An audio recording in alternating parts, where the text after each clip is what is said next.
Dear BPSC aspirants, एवाईएस Mukherjee Nagar के online platform पे एक बार फिर से स्वागत करता हूं। मैं हूं आर रणराज। प्रीवियस क्लास में हमने 17वीं बीपीएससी एग्जाम प्री एग्जाम का पीवाईक्यू सॉल्व किया था। आज हम 69वीं बीपीएससी एग्जाम का पीवाईक्यू देखेंगे। तो हमारा पहला क्वेश्चन है कि निम्नलिखित में से कौन सा जानवर सिंधु घाटी सभ्यता के लोगों को नहीं पता था?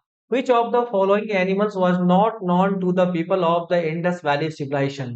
इंडस वैली सिविलाइजेशन के बारे में आप सभी लोग जानते हैं कि इंडस वैली सिविलाइजेशन भारत की पहली अर्बन सिविलाइजेशन थी, यानी फर्स्ट अर्बनाइजेशन जो है इंडस वैली सिविलाइजेशन के लोगों ने ही किया था इंडिया में। तो उसी के रिगार्डिंग ये क्वेश्चन है कि कौन से जानवर के बारे में इंडस वैली सिविलाइजेशन के लोग नहीं जानते थे? तो घोड़ा के बारे में नहीं जानते थे।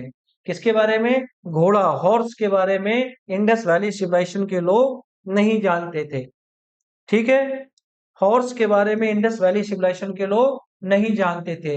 यानी घोड़ा से संबंधित एविडेंस जो मिला है सुरकोतड़ा से मिला है, बट ऐसा माना जाता है कि इंडस वैली सिविलाइजेशन से वो एसोसिएट नहीं था।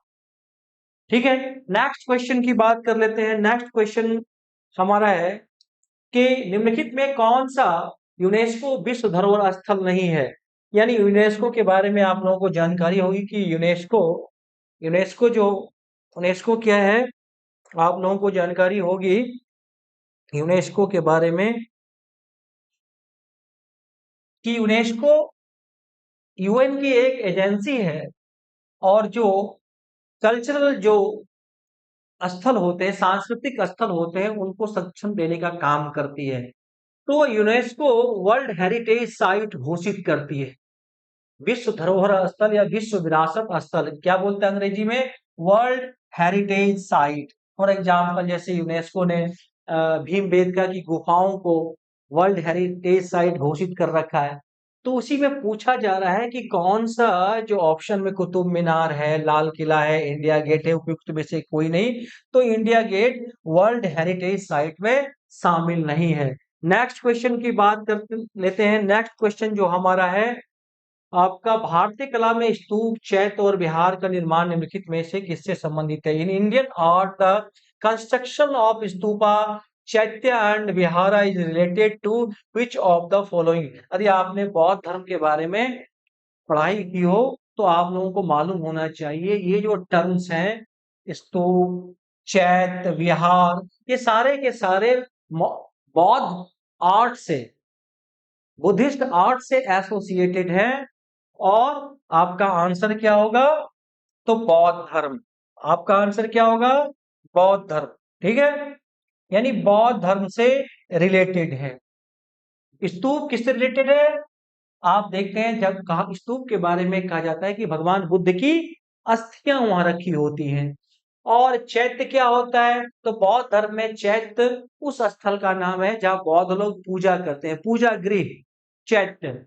और विहार जहां मॉन्क्स लोग रहते थे, मठ। यानी an Indian art the construction of stupa, chaitya and vihara is related to which of the following? यानी बुद्धिज्म से रिलेटेड है। नेक्स्ट क्वेश्चन की बात कर लेते हैं। नेक्स्ट क्वेश्चन आपका है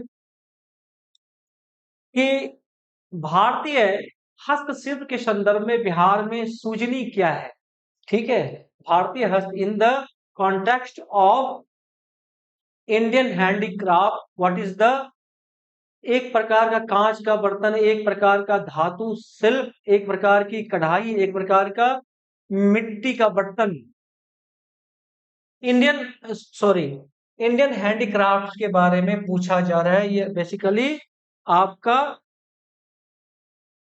कल्चर से जुड़ा हुआ है। इंडियन जो है कल्चर से, डायरेक्ट हिस्ट्री से जुड़ा हुआ ये क्वेश्चन नहीं है, कल्चर से, इन हस्तशिल्प से संदर्भ में। तो इस क्वेश्चन को हम लोग नहीं करेंगे।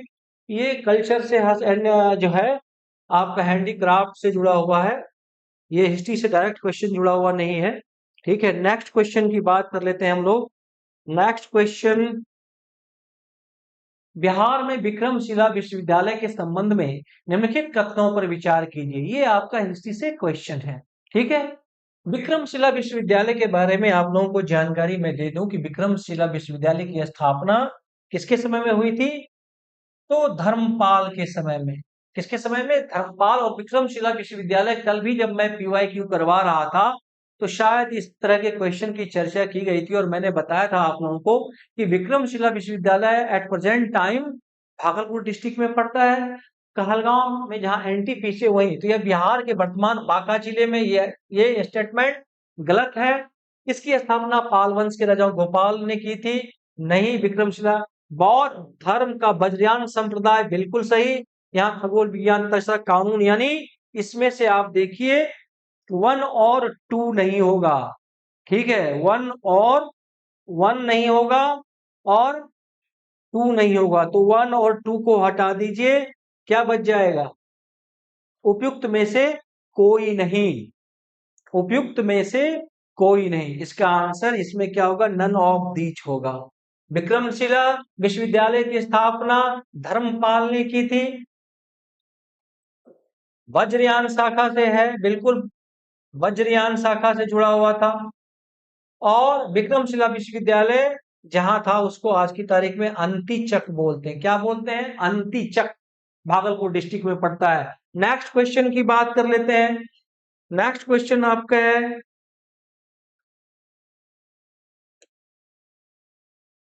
निम्नलिखित कथनों पर विचार कीजिए। भारत में बाबर के आगमन के कारण उपमहाद्वीप में बारूद का आगमन हुआ।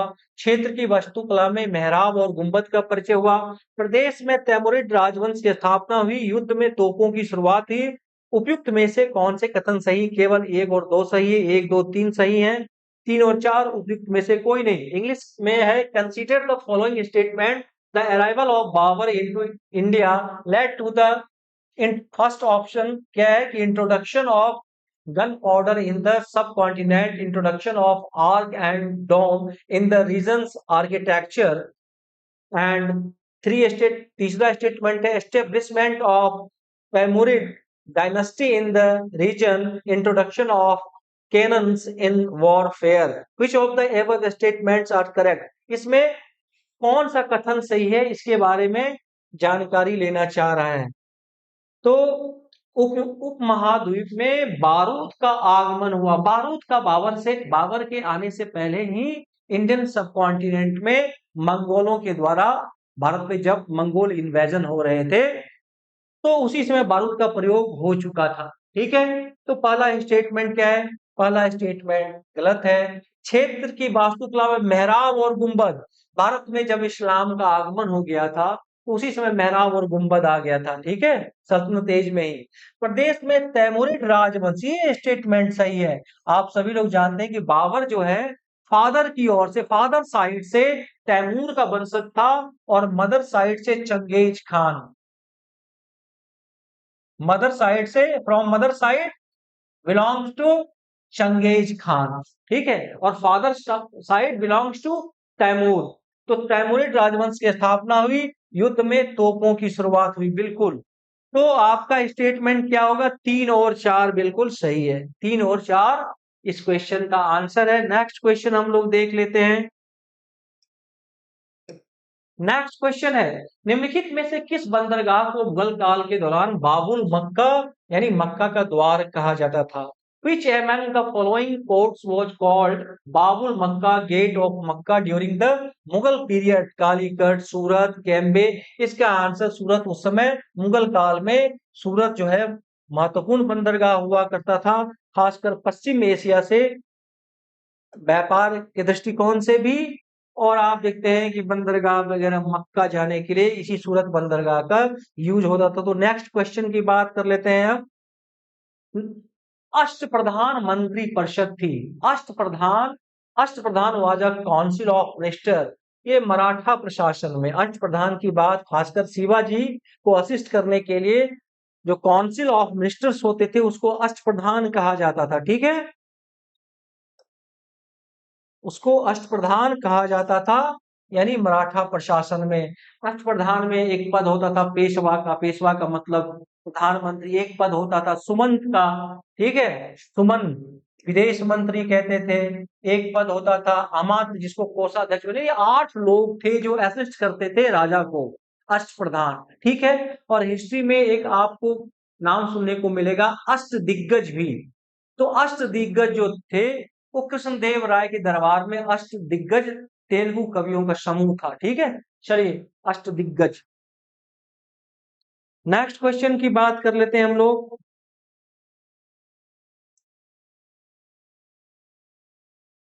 बोधिसत्व पद्मपानी की पेंटिंग स्थित है। The painting of Bodhisattva Padmapani is located at, actually क्या है, बोधिसत्व पद्मपानी की जो पेंटिंग बनाई गई है वो अजंता में, कहाँ बनाई गई है, अजंता में, अजंता की गुफाओं में। ठीक है,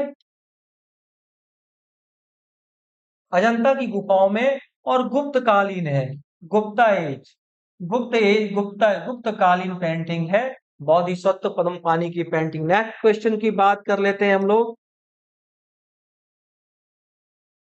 निम्नलिखित कथनों पर विचार कीजिए। फाहियान एक चीनी तीर्थयात्री था जो हर्ष के शासनकाल के दौरान भारत आया था।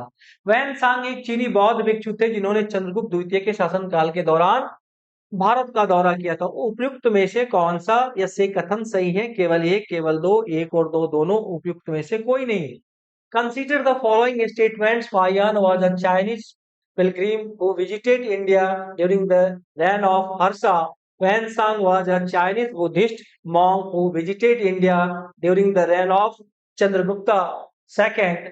Which of the above statements is are correct? कह रहा है कि इनमें से कौन सा स्टेटमेंट करेक्ट है। ठीक है, तो फाहियान के बारे में आप लोगों को जानकारी होनी चाहिए कि फाहियान किसके समय भारत आया था। फाहियान गुप्त काल में भारत आता है, और खासकर 5th सेंचुरी में, जब चंद्रगुप्त विक्रमादित्य, कौन था फाहियान, किसके शासन काल में आया था, चंद्रगुप्त विक्रमादित्य सेकेंड, द्वितीय, चंद्रगुप्त द्वितीय, चंद्रगुप्त विक्रमादित्य द्वितीय के सेकेंड, ठीक है, शासन काल में फाहियान भारत आता है। और वैन सांग एक चीनी बौद्ध भिक्षु भी थे, बिल्कुल सही, जिन्होंने चंद्रगुप्त नहीं, वैन सांग जो आता है इंडिया, वो हर्ष के, हर्ष, हर्षा, ठीक है, तो हर्ष किस सेंचुरी में इंडिया में एंशिएंट एज में शासन कर रहा था, तो 7th सेंचुरी में। ठीक है, तो इसमें ना तो स्टेटमेंट 1 राइट है, ना तो स्टेटमेंट 2 राइट है, यानी इसमें क्या होगा आंसर, उपयुक्त में से कोई नहीं, यानी नन ऑफ दिस। ठीक है, नेक्स्ट क्वेश्चन की बात कर लेते हैं हम लोग। नेक्स्ट क्वेश्चन है आपका, सूची 1 को सूची 2 से सुमेलित कीजिए। ठीक है, एक तरफ दिया गया है कुछ पर्सनैलिटी के नाम दिए गए हैं और उस पर्सनैलिटी की किन क्षेत्रों में विशेषताएं थी, दूसरी तरफ ये दिया गया है। तो देखिए, चरक है,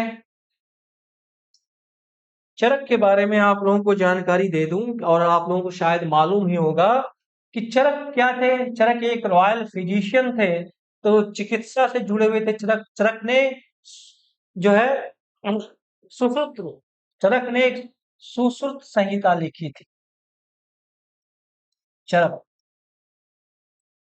ठीक है, ब्रह्मगुप्त मैथमेटिशियन थे, ब्रह्मगुप्त, ब्रह्मगुप्त 7वीं शताब्दी में ब्रह्मगुप्त थे, मैथमेटिशियन। बराहमिहिर गुप्त काल में थे, ज्योतिष से रिलेटेड। और विशाख दत्ता नाटककार, देवी चंद्रगुप्तम विशाख दत्ता गुप्त काल के फेमस नाटककार हैं। मुद्रा राक्षस, जैसे मुद्रा राक्षस, देवी चंद्रगुप्तम, ये फेमस रचना थी किसकी, विशाख दत्ता की। और ब्राह्मीर एस्ट्रोलॉजर थे। ठीक है, तो आइए नेक्स्ट क्वेश्चन की बात कर लें हम लोग।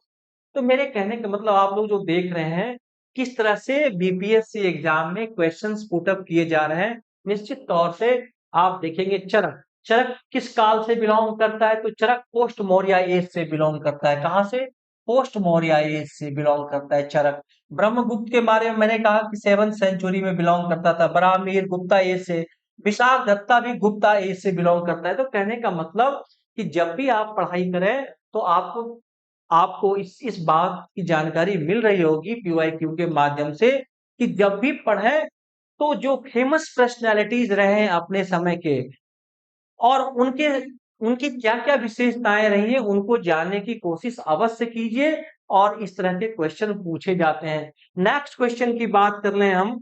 नेक्स्ट क्वेश्चन है आपका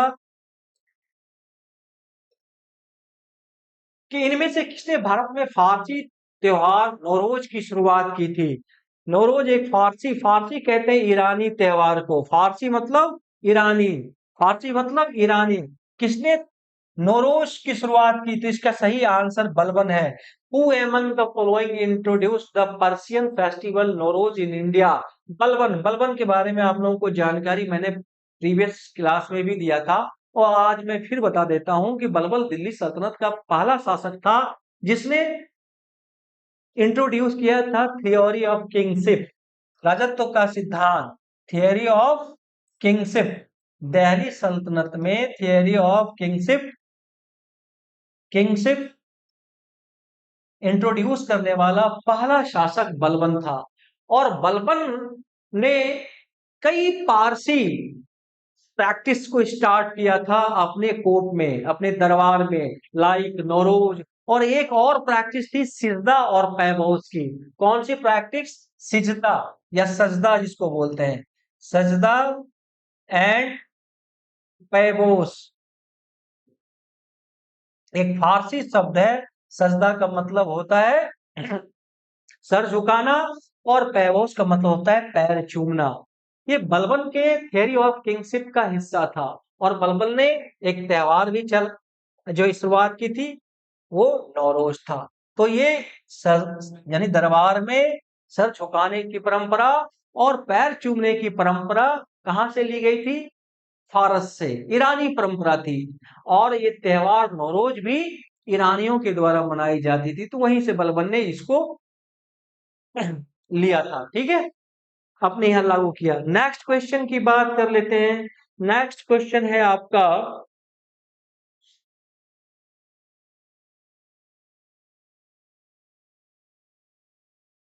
नाथ पंथियों, सिद्धों और योगियों ने भक्ति धर्म को किस क्षेत्र में लोकप्रिय बताया? नाथ पंथियों के बारे में पूछा जा रहा है, और आप लोग को जानकारी होनी चाहिए कि उत्तर भारत में जो भक्ति को फैलाने में नाथ पंथियों, सिद्धों और योगियों की बड़ी भूमिका रही है उत्तर भारत में। ठीक है, नेक्स्ट क्वेश्चन की बात कर लें हम लोग। नेक्स्ट क्वेश्चन आपका, ये बहुत ही इंपॉर्टेंट क्वेश्चन है। मोस्ट प्रोबेबली आने वाले समय में, यानी 26 जुलाई की जो बीपीएससी एग्जाम हो रहा है उसमें संभव है कि वुड्स स्पेस से क्वेश्चन बन जाए। जो वुड्स डिस्पैच से जो फैक्ट्स दिए गए हैं या जो बातें कही गई है, हो सकता है कि कुछ और बात इसमें जोड़ करके नए क्वेश्चन बना दिए जाएं। तो इसलिए वुड्स डिस्पैच के बारे में आप लोग को मैं जो बातें कहने जा रहा हूं उसको ध्यान से सुनिएगा। ऊट के 1856 के प्रेषण के संबंध में निम्नलिखित तथ्यों पर विचार कीजिए। वुड्स डिस्पैच बहुत ही इंपॉर्टेंट ये इंसिडेंट है मॉडर्न इंडिया का, और इसे ध्यान में रखिएगा। यूपीएससी हो चाहे बीपीएससी हो चाहे यूपीपीएससी हो, सब में क्वेश्चन वुड्स डिस्पैच से बनता आया है। सबसे पहले आपको जानना चाहिए कि वुड्स डिस्पैच जो है वो किस पर था? तो एजुकेशन पे। किस पे था? एजुकेशन पे, शिक्षा पे। ठीक है, एजुकेशन पे। अब वुड्स डिस्पैच किसके समय में आया था? तो लॉर्ड डलहौजी के समय में। लॉर्ड डलहौजी, ये बहुत इंपॉर्टेंट है। ठीक है, 1854 में आया था। अब उसके बारे में कहा जा रहा है, पूछा जा रहा है कि इन दोनों स्टेटमेंट में कौन सा स्टेटमेंट सही नहीं है, या दोनों सही नहीं है, दोनों गलत है, क्या है? इसने उच्च अध्ययन के लिए शिक्षा के माध्यम को, बिल्कुल सही बात है।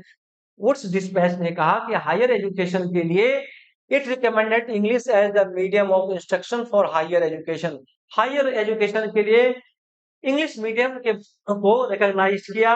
It laid stress on female education and vocational training. ये दोनों स्टेटमेंट सही है वुड्स डिस्पैच के बारे में, यानी आंसर आपका सी होगा।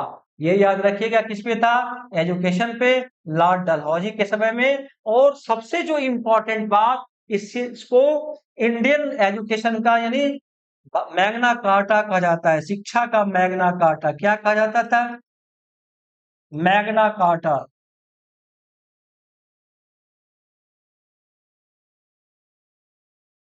ठीक है, शिक्षा का मैग्ना कार्टा कहा जाता है।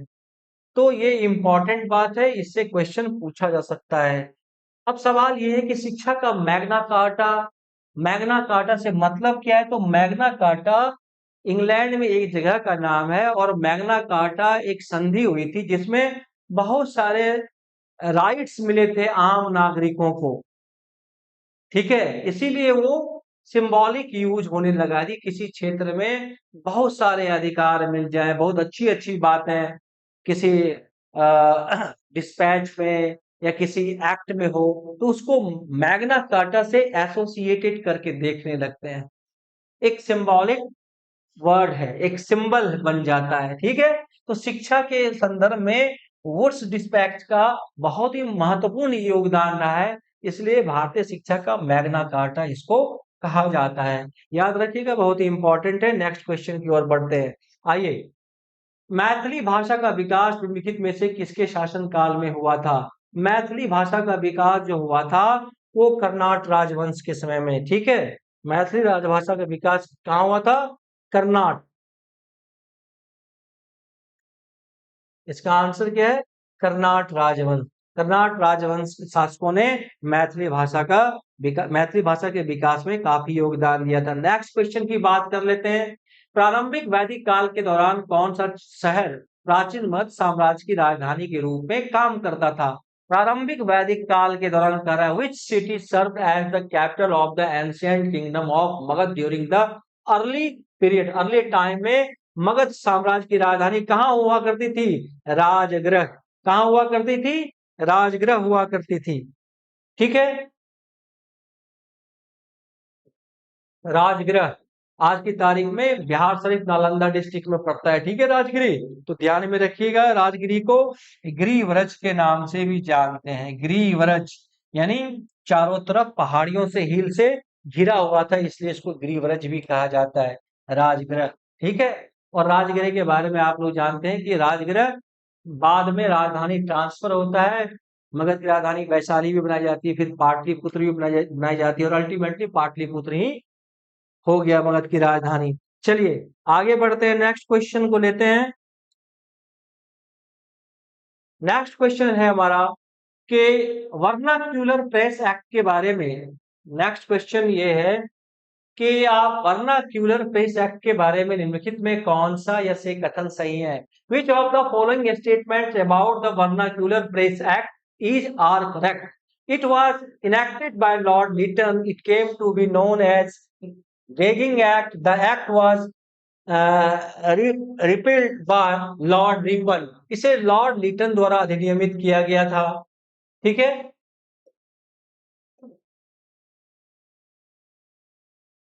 इसे गैगिंग अधिनियम के रूप में जाना जाने लगा। इस अधिनियम को लॉर्ड रिपन ने निरस्त कर दिया था। अब पूछा जा रहा है कि कौन से इसमें स्टेटमेंट सही है? वर्नाक्यूलर प्रेस एक्ट, वर्नाक्यूलर को कहते हैं देसी भाषा समाचार पत्र अधिनियम। क्या बोलते हैं इसको? देसी भाषा समाचार पत्र अधिनियम। समाचार पत्र अधिनियम। ठीक है, तो देसी भाषा समाचार पत्र अधिनियम लॉर्ड लिटन के समय ही 1878 में आया था। ठीक है, 1878 में। और इसे गैगिंग अधिनियम भी कहा जाता है। बिल्कुल सही, इस अधिनियम को लॉर्ड रिपन ने समाप्त कर दिया था। बिल्कुल सही, 1882 में लॉर्ड रिपन ने इस एक्ट को समाप्त कर दिया गया था। और इस एक्ट में प्रावधान था कि देशी समाचार पत्र को यदि चलाना है तो सबसे पहले सरकार के पास बॉन्ड जमा करना होगा, लोकल एडमिनिस्ट्रेशन के पास। यदि सरकार के खिलाफ देशी भाषा समाचार पत्र यदि कोई विरोधी खबर छापती है तो उसकी सिक्योरिटी, उसका बॉन्ड जब्त कर लिया जाता। इस कानून से बचने के लिए मैंने कल भी इस प्रीवियस क्लास में भी इसके बारे में चर्चा की थी। ठीक है, याद होगा कि इस कानून से बचने के लिए एक अखबार था जिसका नाम था अमृत बाजार पत्रिका। रातों रात देसी भाषा से वो अंग्रेजी भाषा में कन्वर्ट हो गया था। और इस देसी भाषा समाचार पत्र अधिनियम में जो सबसे ज्यादा प्रभावित हुआ वो एक पत्र था सोम प्रकाश, जिसे ईश्वर चंद्र विद्यासागर पब्लिश करते थे। बस इतनी सी जानकारी देनी थी। नेक्स्ट क्वेश्चन की बात कर लेते हैं। नेक्स्ट क्वेश्चन है लॉर्ड मेयो के 1870 के संकल्प के बारे में निम्नलिखित में से कौन से कथन सही है? Which of the following statements about Lord Mayo's resolution of 1870 are correct? It was the first step that bifurcated central and provincial finances. बिल्कुल सही है। प्रोविंशियल गवर्नमेंट वेयर प्रांतीय सरकार को कुछ सेवाएं मौजूदा असमानता सुधारने का प्रयास किया। इसने प्रांतों की वास्तविक आवश्यकताओं पर ध्यान केंद्रित किया। देखिए, थर्ड स्टेटमेंट बिल्कुल रॉन्ग है। थर्ड स्टेटमेंट बिल्कुल रॉन्ग है। सॉरी,